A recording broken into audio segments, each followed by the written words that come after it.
Misteri di balik sekolah angker.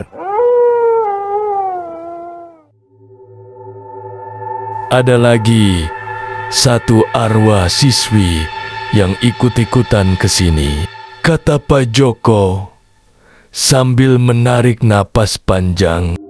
Kejadiannya di tahun 2000 di Jalan Raya Kediri Tulungagung, persis di depan gang sekolah ini. Pagi itu, ada seorang siswi yang bernama Indah, siswi kelas 11 IPA 1. Indah, seperti biasanya, berangkat naik bis dari arah selatan dan turun di depan gang depan.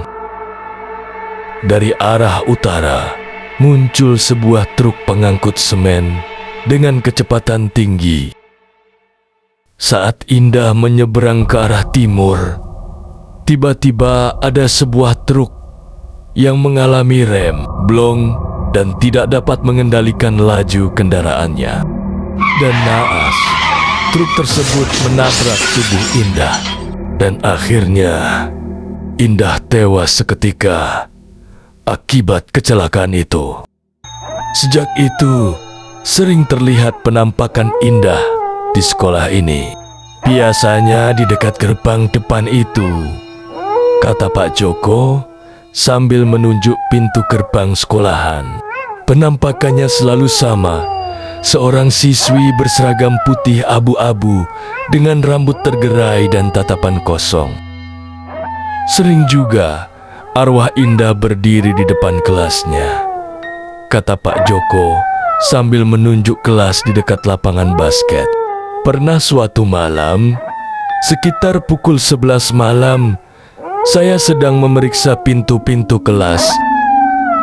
Waktu saya melewati lorong kelas 11 IPA 1, saya melihat sosok Indah sedang berdiri membelakangi saya, seolah-olah sedang menunggu seseorang. Saya memberanikan diri mendekat. Ketika saya sampai di belakangnya, saya panggil namanya dengan pelan. Indah. Dia tidak bergerak. Saya coba sentuh bahunya, dan tiba-tiba dia menghilang seperti asap, hanya menyisakan hawa dingin dan bau melati. Ada lagi cerita yang sungguh berbeda dengan cerita yang lain, kata Pak Joko. Apa itu, Pak? Apa itu, Pak? Tanya Ali dengan penuh rasa penasaran. Kejadian ini di tahun 2000-an, kata Pak Joko. Suaranya kini terdengar lebih serius. Ada seorang pencuri nekat masuk ke sekolah ini. Dia menyelinap masuk lewat pagar belakang sekitar pukul 3 pagi. Saya sedang patroli di area depan waktu itu, jadi tidak langsung tahu. Pencuri itu mengincar ruang guru. Dia berhasil masuk ke sana. Ruang guru itu cukup besar dengan deretan meja dan kursi. Dia mulai menggeledah laci-laci meja.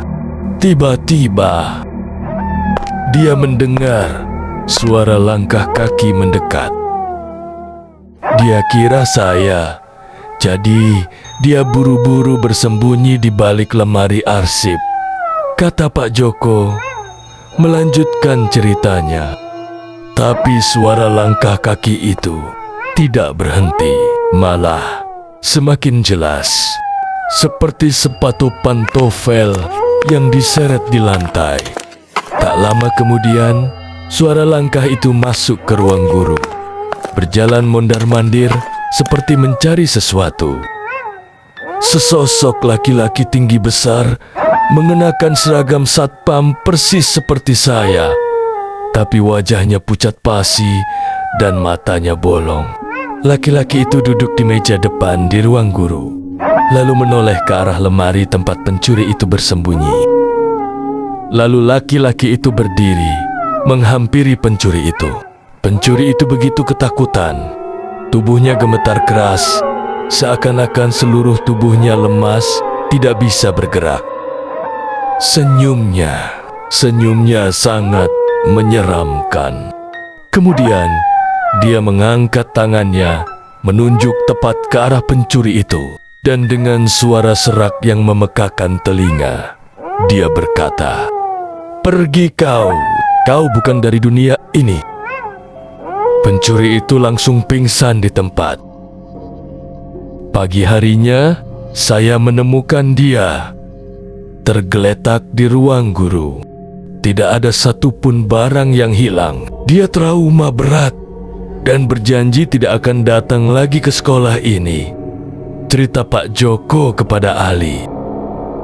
Pak Joko pun menghela napas panjang, menatap Ali yang wajahnya pucat pasi. Jadi, begitulah, Nak. Setiap sudut sekolah ini punya ceritanya sendiri. Kita tidak sendiri di sini. Malam semakin dingin.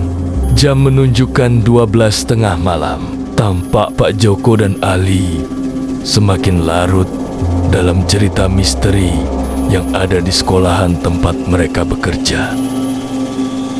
Bagaimana cerita selanjutnya? Ikuti terus kisahnya di komik misteri dalam cerita Misteri di Balik Sekolah Angker.